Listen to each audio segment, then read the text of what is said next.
আমি বদলেন আন্দোলন করক আমি সাসপেন্ড করে রাখি থৈছিলো আমি যেহেতু গণতান্ত্রিক আন্দোলন এতিয়ালৈকে বদলেন দাবি আমি আরো উত্থাপন করার ক্ষেত্রে নিখিল বড় ছাত্র সন্থা আমি রেজলিউশন লই এটো আমি সাসপেনশনত রাখি দিছিলো কিন্তু অনাগত দিনত বদলেনের কারণে বিটিআর রেকর্ড ইমপ্লিমেন্টেশন নহলে আমি পুনরায় আমার এই রেজলিউশনটো আমি উঠাই রাখার কারণে আমি ভাবিবলে আমি বাধ্য হম কিয়নো ইয়াত সহস্র আন্দোলন আমি বদলেনৰ বিটিআৰ ৰেকৰ্ডৰ পাছত এটা শান্তি পৰিৱেশ বদলেনৰ আমি বসবাস কৰি আছো আৰু এই শান্তিটো আমি চিৰদিনৰ কাৰণে বচাই ৰখাৰ কাৰণে ভাৰত চৰকাৰে ৰেসপন্সিবল হৈ আছে আৰু অসম চৰকাৰো ৰেসপন্সিবল হৈ আছে তার লগত আমি স্টেক হোল্ডার্স আন্দোলনকারী সংগঠন হিসাবে আমি সেইটো ইমপ্লিমেন্টেশন দাবি লই ইয়াক যাতে আমার বদলেনত চিরদিনের শান্তিটো বজাই রাখার কারণে আমি আহ্বান জানাইছো বড় ছাত্র সন্থায় কোকরাঝার জেলার উদ্যোগত এই মাল্টিপারপাস হায়ার সেকেন্ডারি যে ফিল্ড ইয়ার পৰা আমি আজি জোৰ সমদল আমি ইয়াৰ পৰা ওলাম আজি বিটিআৰ ৰেকৰ্ডৰ যিখিনি সেন্ট্ৰেল গভৰ্নমেন্টৰ দ্বাৰা ইমপ্লিমেন্ট কৰিবলৈ ইয়াৰ আদৰা হৈ আছে 125th এমেন্ডমেন্টৰ দাবি লৈ আৰু আমাৰ সেন্ট্ৰেলৰ পৰা যিমানখিনি সহযোগ বিটিআৰ ৰেকৰ্ড ইমপ্লিমেন্টেশনত আজিলৈকে আদৰা হৈ আছে এইটো ইমপ্লিমেন্ট কৰাৰ ক্ষেত্ৰত আৰু চলি থকা আজিৰ যি ইণ্ডিয়াত উইন্টাৰ সেশনৰ যে পাৰ্লামেন্ট চলি আছে তাত তেওঁলোকক যাতে আমাৰ যি 125th এমেন্ডমেন্ট সমগ্ৰ নৰ্থ ইষ্টত থকা যেহেতু 6 শিডিউল কাউন্সিলৰ কাৰণে যে 125th এমেন্ডমেন্ট পেন্ডিং হৈ আছে সাংবিধানিক ব্যবস্থাৰ দ্বাৰা ইয়াত আমাৰ 6 শিডিউল কাউন্সিলৰ যি এটা সিট যি এনহেন্সমেন্টৰ কথা ইয়াত MCLA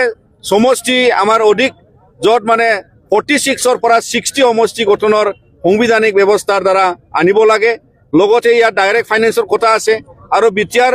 যি একৰ্ডৰ অন্তৰ্ভুক্ত আমাৰ বিভিন্ন ইয়াত এডিশনাল যে সাবজেক্টস ডিপাৰ্টমেন্টস ইনক্লুড কৰাৰ ক্ষেত্ৰত যাতে সাংবিধানিক ব্যবস্থা দ্বারা অতি সোনকালে ভারত সরকারে আমার কথাটো শুনে আর ইমপ্লিমেন্ট করে দিয়ে ইয়ার কারণে আমি আজি কোকৰাঝাৰৰ এই হায়াৰ সেকেন্ডাৰি গ্ৰাউন্ডৰ পৰা আমি জোর সমদলটো ওলাই আছো কিয়নো বারংবার আজি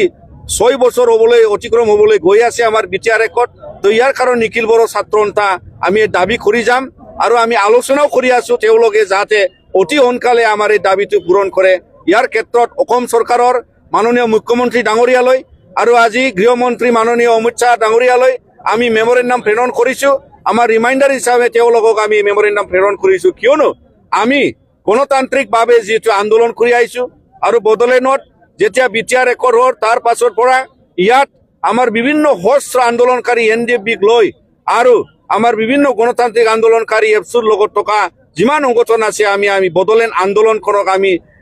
সাসপেন্ড কৰি রাখি থৈছিলো আমি যেহেতু গণতান্ত্রিক আন্দোলন এতিয়ালৈকে বদলেন দাবি আমি আরো উত্থাপন করার ক্ষেত্রে নিখিল বড় ছাত্র সন্থা আমি রেজলিউশন লই এটো আমি সাসপেনশনত রাখি দিছিলো কিন্তু অনাগত দিনত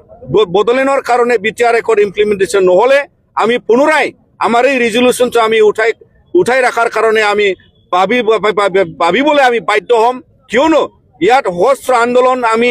বদলেনের বিটিআর ৰেকৰ্ডৰ পাছত এটা শান্তি পৰিৱেশ বদলেনৰ আমি বসবাস কৰি আছো আৰু এই শান্তিটো আমি চিৰদিনৰ কাৰণে বচাই ৰখাৰ কাৰণে ভাৰত চৰকাৰে ৰেসপন্সিবল হৈ আছে